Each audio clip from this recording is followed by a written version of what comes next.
Magandang araw ho sa inyong lahat, mga kababayan. JDB po ang inyong abang lingkod. Well, pag-usapan natin ngayon ito. Nang hindi makuha ang ulo ni Martin Romualdez, well, etong pamilya Duterte, nanawagan na ng pagpapabagsak sa gobyerno. Okay, so ngayon kasi, napansin natin dyan, noong mga nakaraan, gigil na gigil sila kay Martin Romualdez, di ba?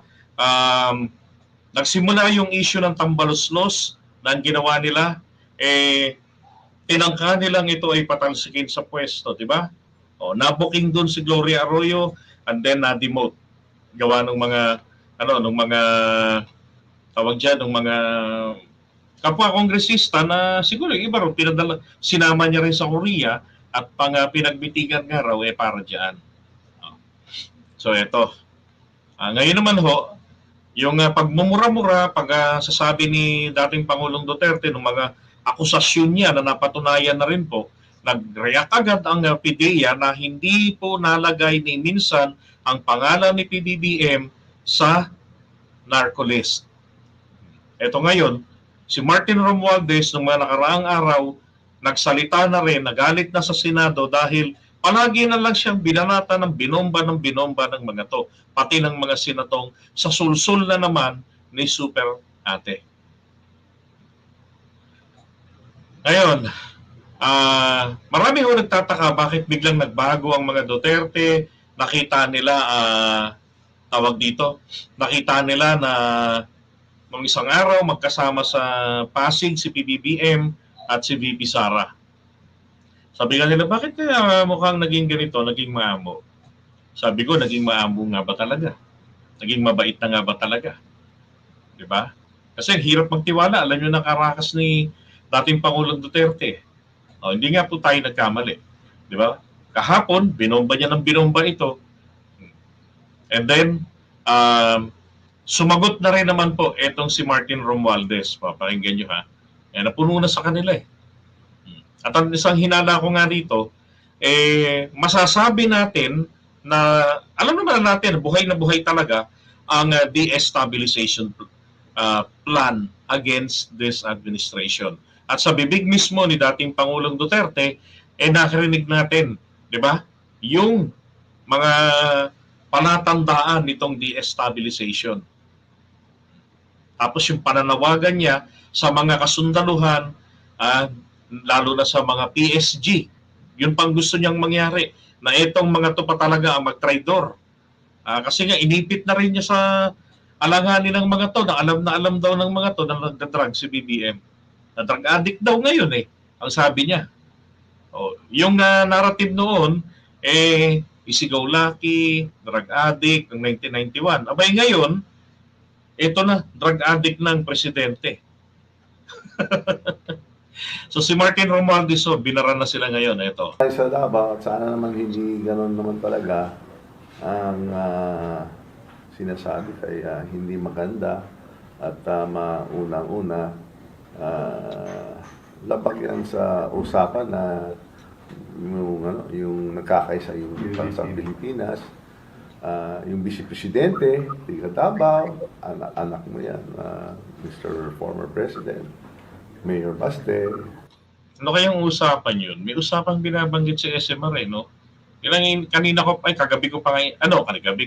iniisip yun. Hindi ko talaga magets kung ano yung usapan. Ito.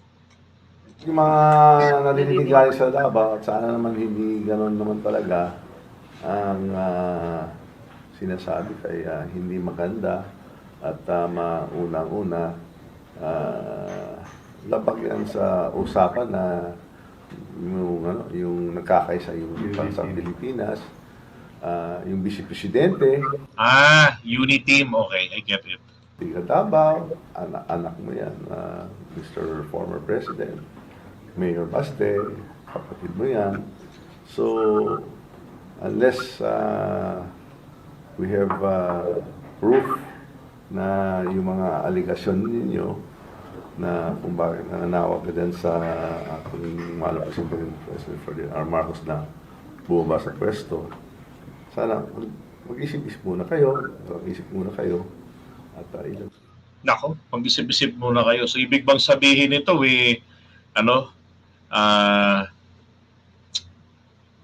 kakasuhan Ako, sana nga, ganun. Sana po, meron talagang, ito hindi pahiwatig lang, ha. Nako, talaga, gusto ko sanang mangyari, totohanin nyo to. Labas mo yung mga prueba kasi alam natin hindi totoo yung mga sinasabi ninyo. Walang katotohanan yan. Di ba? Si Mr. Former President, sabi na sa drug list, na-check natin, never, si President Ferdinand R. Marcos ay nailagay sa drug list. Kaya, hindi ko lang kung nag-i-story ka na naman, tigilan mo na yung budol-budol galing sa Davao. Please lang, dapat magkaisa ang buong Pilipinas. O nga naman, sa Davao naman talaga nag-originate yung budol-budol, di ba? O nabudol kami. O.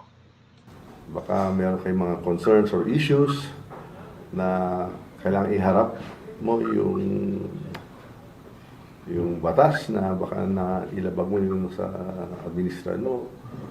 Pero tigilan mo na lang yan kasi yung Pilipinas nagtatrabaho ng maigi at nakikita ng buong mundo nakakaisa na ang Pilipinas.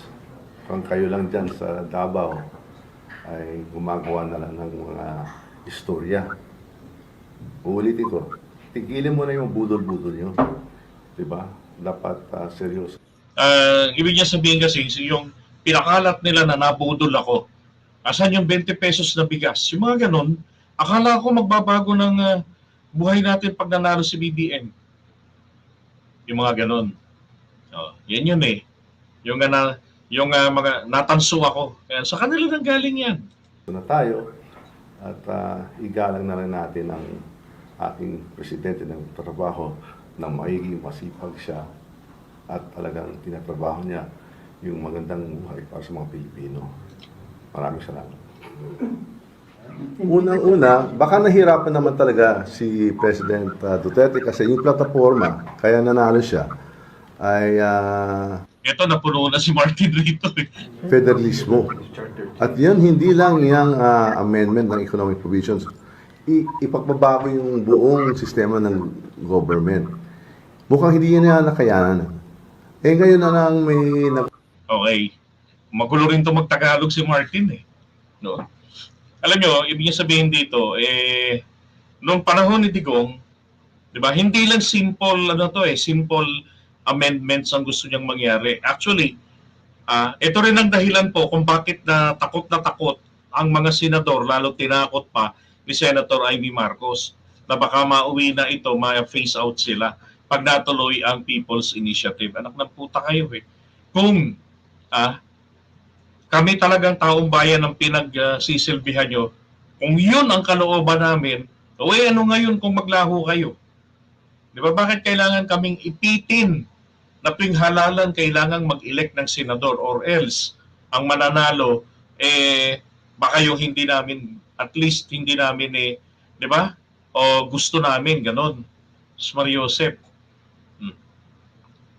Ngayon, sabi niya, nung time niya, federalismo, kaya nga siya nanalo. Totoo naman, marami namang nagsabi, kaya ako binoto si Digong dahil yung pangako niyang federalismo.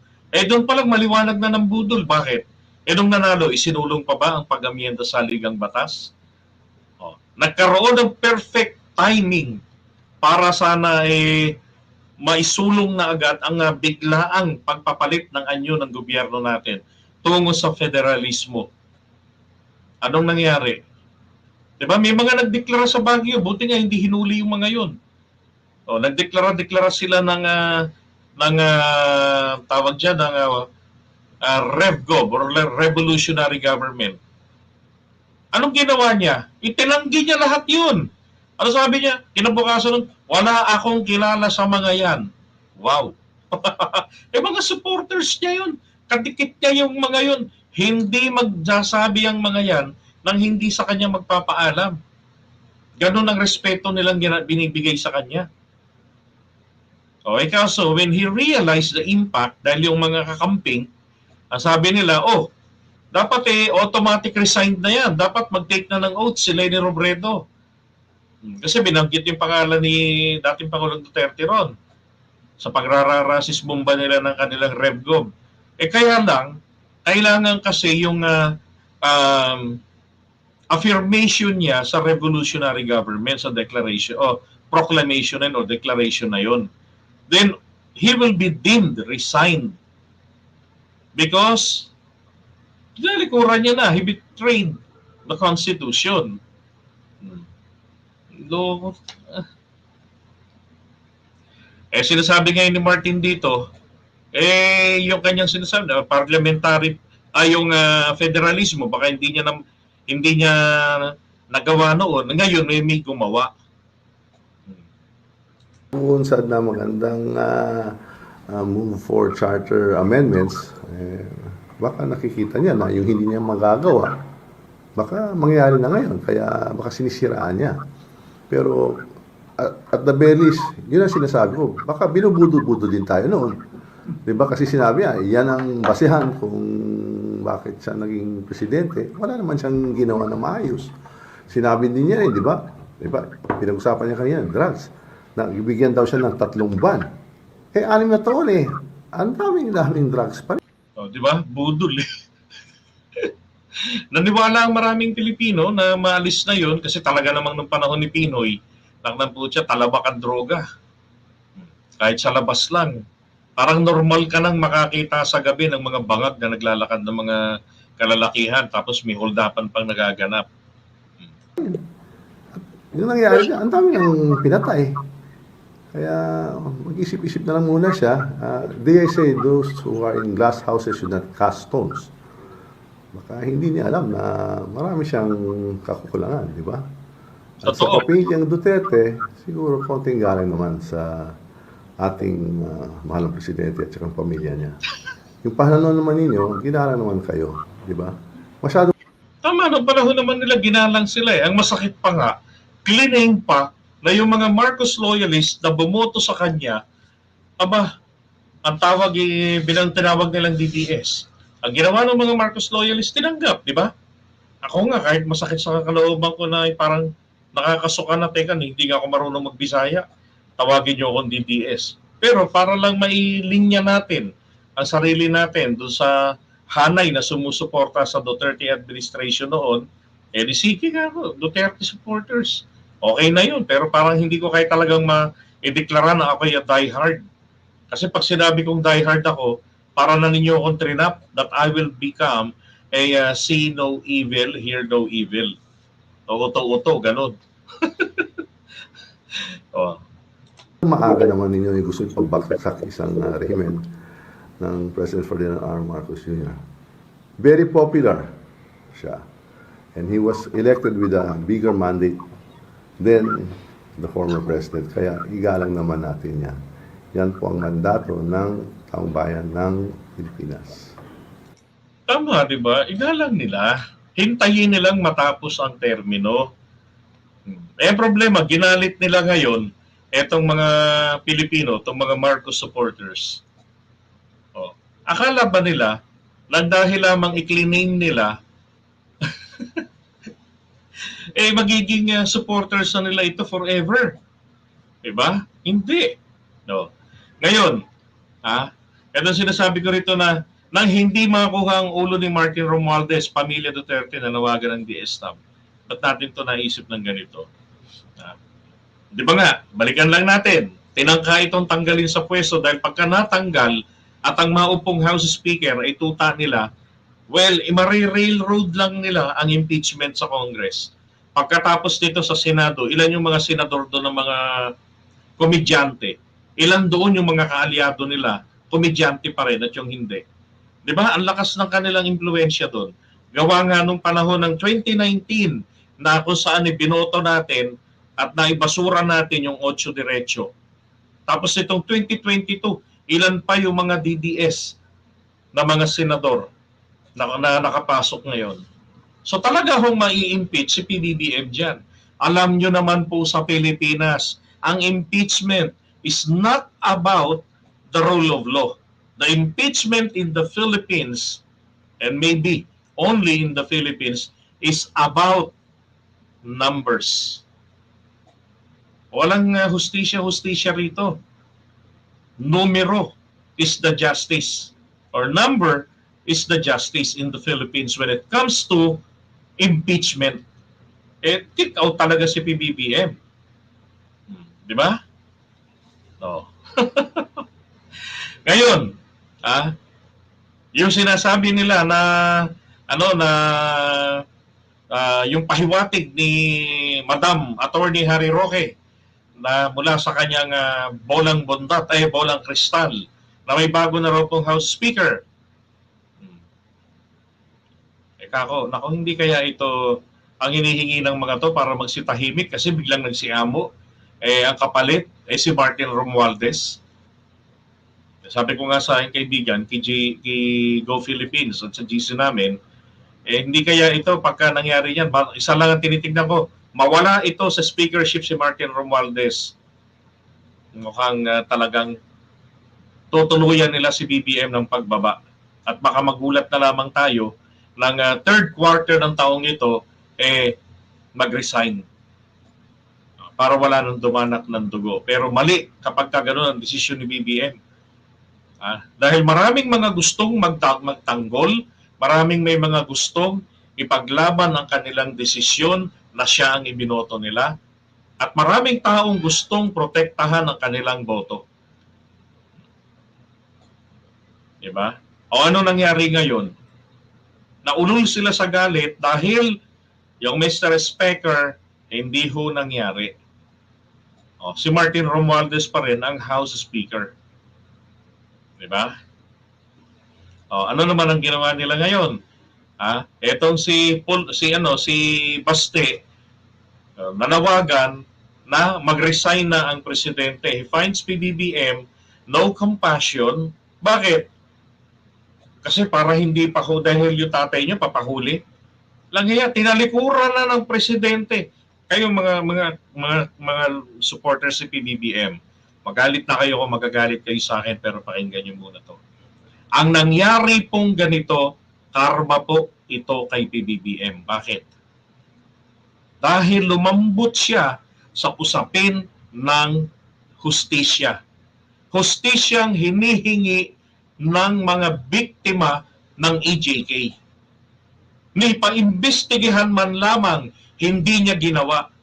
Dapat po formal with a government sanction or cooperation ng gobyerno. Paimbestigahan niya para malaman talaga. Di ba? Ano kung magalit yung mga Duterte supporters? Magkaalaman na lang kung talaga bang SD cards ang 31.6 million. Di ba?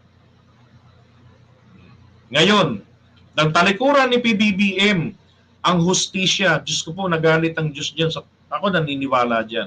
Dahil sa Biblia, ang sabi roon, huwag na huwag mong tatalikuran ng mga mahihirap. Lalo na yung mga sumisigaw ng hustisya. Ginawa niya. Pinili niyang itaguyod ang proteksyon sa mga dito kina Pangulong Duterte sa usapin ng ICC. Ano nangyari? Nag-backfire sa kanya. Ito na ang pinakamatinding pambubuli na inabot niya, pagmumurang inabot niya sa lahat ng kahihiyan na ipinalasap sa kanya. Bakit? Sa harapan ng pagmumukha ng ate niya, na tuwang-tuwa pa habang pinaliliguan siya ng mura ni Duterte. Di ba? Tagumpay sila digong doon. The Marcos family was divided. Pagkapanalig nila, itong si Amy. Pero salamat pa rin sa Diyos dahil ipinaramdam lang sa kanya na ang pagtalikod mo sa sumisigaw ng hustisya, ito. Sabi ko rin sa GC namin, hindi ito dapat ginawa ni PBBM. Bubulihin lang siya ng mga yan.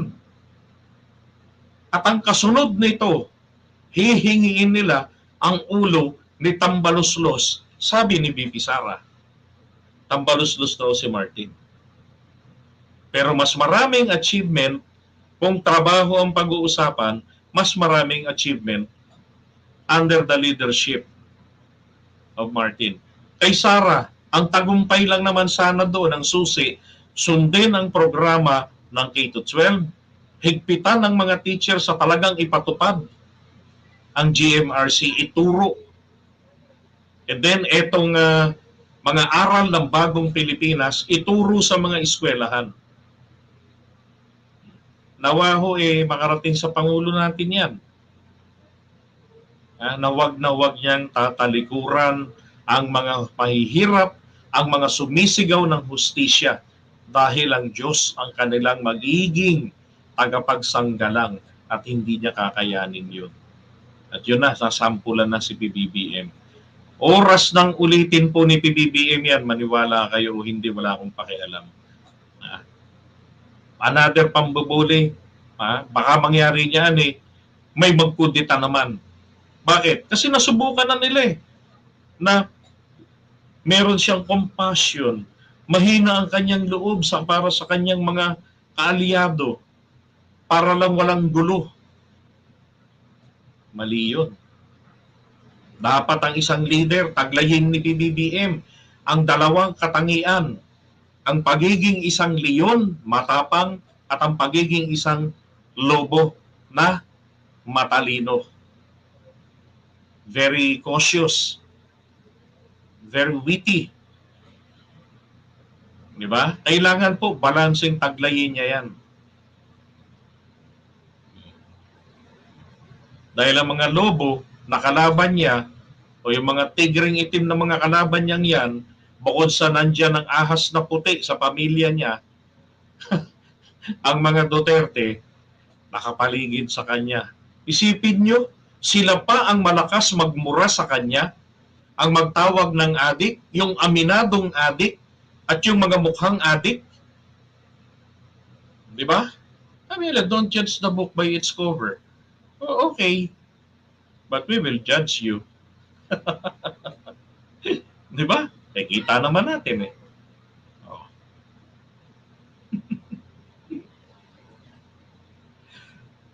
Ay, nako. Kaya ho ngayon, hindi nila napasunod si PBBM na maging as teaser na lamang nila. Kasi yun ang gusto nilang mangyari Continuity, anak ng putya. Ang continuity palang konseptong sinasabi nila ay maging as teaser, maging is rubber stampad nila si PBBM. Diba? Issue nila magastos, anak ng puta. 51 billion during Duterte's time. Anong nangyari? Open the book daw ng Congress. Isang taon pa lang ang gobyerno. Open the book. Ba't di mo i-open the book? Yung pondo ng anak mo. O ano na, di ba yung panawagan ko noon? O ano nangyari? Sabi ko, di ba? Kung mag-open the book ang Kongreso, baka madali ka digong. Kasi budget mo yan from 2016 hanggang 2022 because now is 2023 and nasa current pa lang tayo. So ang titignan dito, ang bubusisiin dito, 2022 budget pababa.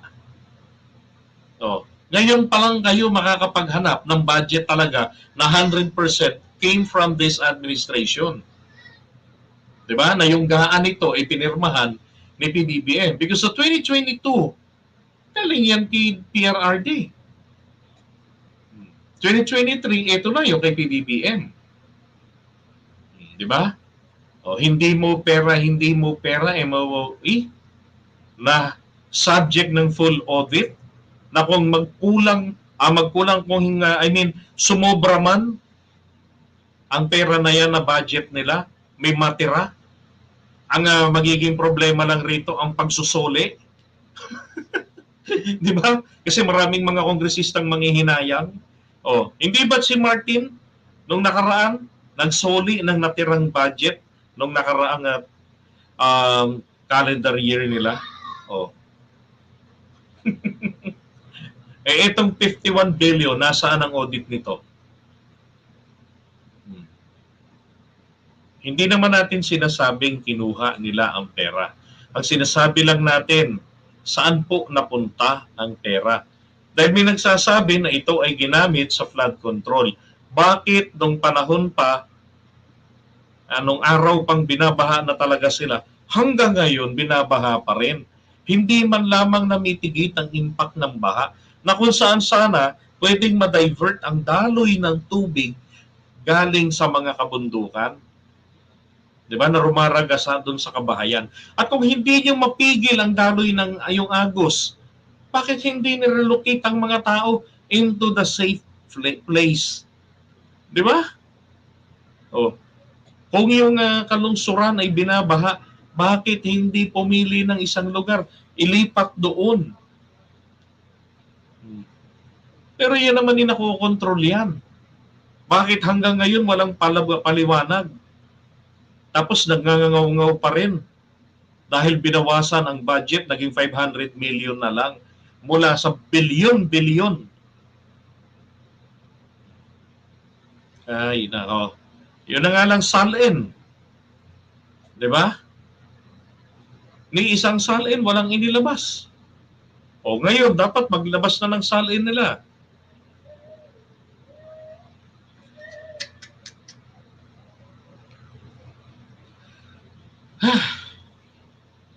Oh, sinasabi pa ni ano diyan ni PRRD, estafa daw.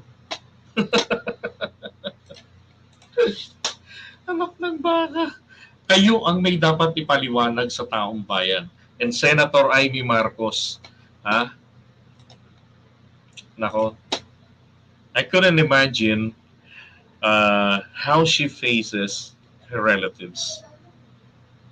Kasi nga totoong Marcos po siya talaga. Paano niyang hinaharap itong mga to? Paano niya sinasagot yung mga reaction ng mga to? Di ba wala man lamang isa sa pamilya Marcos na lumabas at kinundin na yung bunganga ni Amy. Grabe ganun sila. Wala man lang nagre-react. They taking internally. Baka gusto nyo namang i-expose. Murahin nyo man lang. Dahil hindi tama ang ginagawa para magising.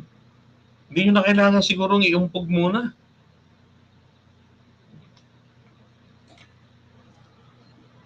Maliit pa, black sheep na yan si Super Ate. Kaya laging nagre-rebelde yan sa mga magulang niya. Ba't naman kasi magre-rebelde? Di ba? Ang sarap na ng buhay. Tama ho na hindi ho salin ang inilabas. Kung hindi, kanilang mga sungay.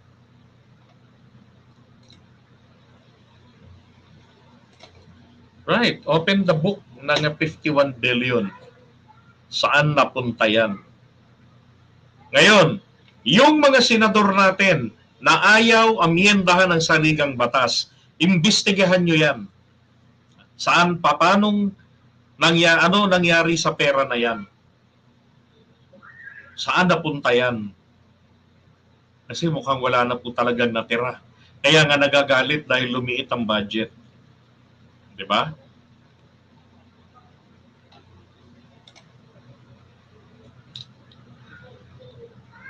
Nawagan na rin ng sedisyon, ng pagre-rebelde ng mga kasundaluhan. Oh. Kahit nung araw ay si Amy sakit ang ulo ng magulang niya. Kaya nga nag-asawa siya ng may asawa na si Tommy Manotoka, yung basketball player, yung asawa ni P1. At laging nagpapakita ng kontra sa magulang kahit sa pananamit niya noong araw. Nako. Huwag na natin iboboto to, mga Ilocano, mga taga Ilocos Norte, mga taga Maynila, kayo naman ang target nito. Ha? Tanga na kayo pag binoto nyo pa yan. Hindi ko mo dugong Marcos, hindi ko mo pang-apelidong Marcos. Kinabukasan nyo naman ang itataya nyo. Kayo rin ang kawawa. Dahil ako talaga sigurado ko, no more. No more, nothing for Amy Marcos.